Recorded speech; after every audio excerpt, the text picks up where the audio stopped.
In this Medicine in Minutes, we are going to discuss the proton pump inhibitors, or PPIs for short. Medicine you'll be seeing in daily practice more often than not.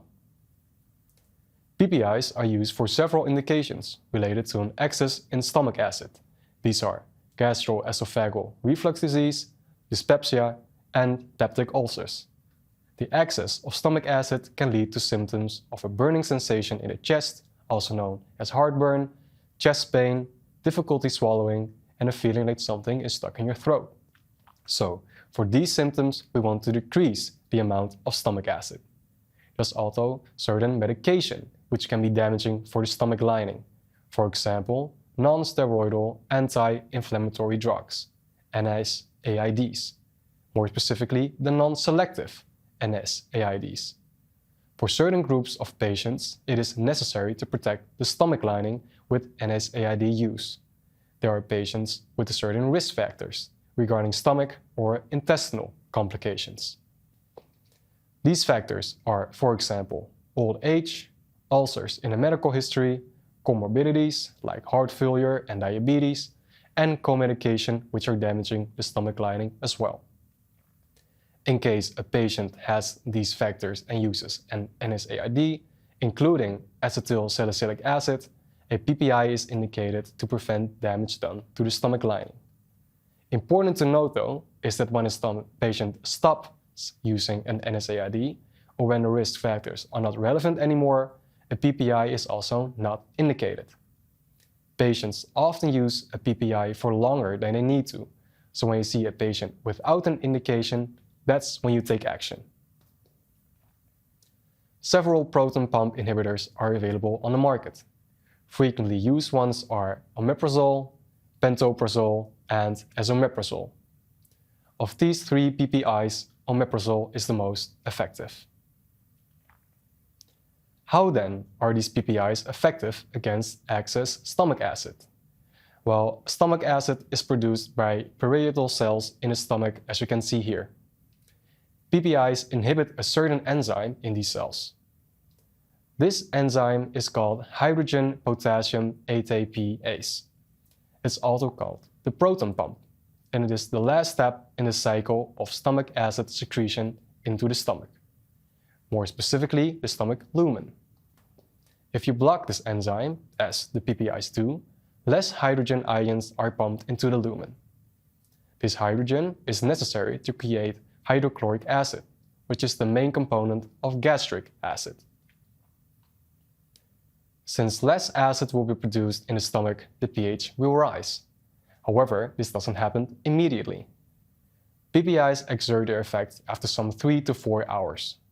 The main reason why there's a delay in effect is the protective coating of a, for example, omeprazole tablet or a capsule. If this protective coating wasn't there, the low acidic pH of the stomach, which we're trying to combat, would instantly degrade the medication, and its effect will be lost. So the PPI travels through the GI tract towards the duodenum where the pH is higher, and the protective coating will then have been degraded, and absorption of the active substance in intestines can take place.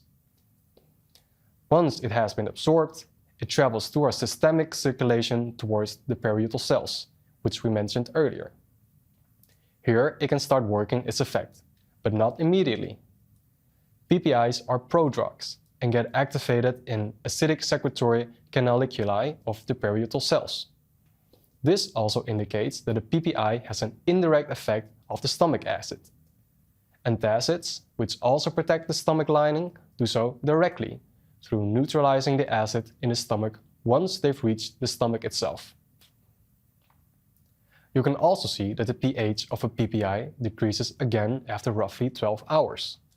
Once PPIs bind to the proton pump, they've bound them irreversibly, so you would expect that the increased pH to be maintained for much longer. However, the stomach lining regenerates continuously, constantly forming new proton pumps.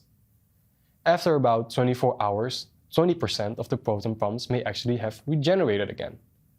At night, around 10 o'clock, the pH actually may increase again. This is due to the so-called duodenal-gastric reflux, which occurs when laying down at night. Because the stomach lumen recycles periodically, it may take a few days until PPIs actually achieve their full effect. Once this full effect has reached, the acid suppression of PPIs is maintained over a fairly extensive time due to the irreversible binding. Because proton pumps are regenerated every 24 hours, 1 tablet a day would be sufficient to combat excessive acid for most patients. If symptoms persist, the dosing frequency is sometimes up to twice per day. This normally leads to a higher pH already. When taking the PPI twice a day is still ineffective, you can also double the dose again. Important to note is that an increase in dosing frequency is more effective than an increase in the dosage itself. Hydrogen potassium ATPase is the most active during food intake. That's when the gastric acid is secreted to degrade all those macronutrients. Therefore, taking the PPI about 30 minutes before dinner is the most effective, because then you can combat these active proton pumps. This seems fairly straightforward, but for some patients this can be quite difficult to maintain, especially with a hectic schedule, for example. Therefore, try to come to a solution in accordance with them to find a suitable planning. Good planning of a PPI does not only apply to the timing of dinner, but also concomitant medication. Stomach acid is a very important component for some medications' metabolism or activation. These medications are better absorbed in a lower pH, such as ketoconazole and erlotinib. You can circumvent these issues by spreading out the times of intake. For example, erlotinib, which has been absorbed mostly within 3 to 4 hours. If you take the erlotinib just before omeprazole, the erlotinib has already been absorbed before the antacid effect of omeprazole has taken place. Another important interaction is with CYP2C19. PPIs are predominantly metabolized by this enzyme, so concomitant use of medicine which have an effect on CYP2C19's activity should be evaluated carefully, such as rifampicin and St. John's wort, which increase the metabolism, and then on the other hand, for riconazole and clarithromycin, for example, which decrease the metabolism. PPIs are relatively safe to use, but there are some adverse effects to keep in mind. The most common adverse effects are gastrointestinal and specifically diarrhea and constipation. That's why checking and monitoring of the patient's stool at baseline is important. Does it change over time towards less frequent stools, for example? Then the PPI might be responsible for that.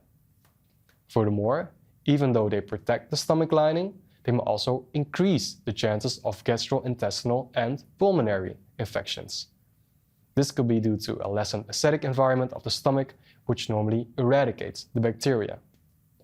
Also, although it doesn't occur often, hypomagnesemia may develop due to a decreased uptake of magnesium in the intestines.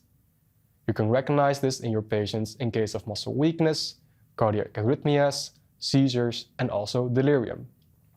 Because it doesn't occur often, continuous measurement of magnesium is not necessary when taking a PPI. In summary, proton pump inhibitors suppress the secretion of acid in the stomach lumen, and they are used to treat gastroesophageal reflux disease, dyspepsia, and peptic ulcers. They protect the stomach lumen in case of an NSAID use in patients with risk factors, but also be vigilant to stop the PPI in case this indication expires. PPIs are normally used once a day, as the stomach lumen has regenerated after 24 hours. Increasing the dosing frequency to twice a day is more effective than upping the dose itself. Although PPIs are generally safe to use, interactions with other medications and adverse effects still need to be taken into account. In case of interactions, try to come to a solution with the patient themselves on how to effectively time their medication intake.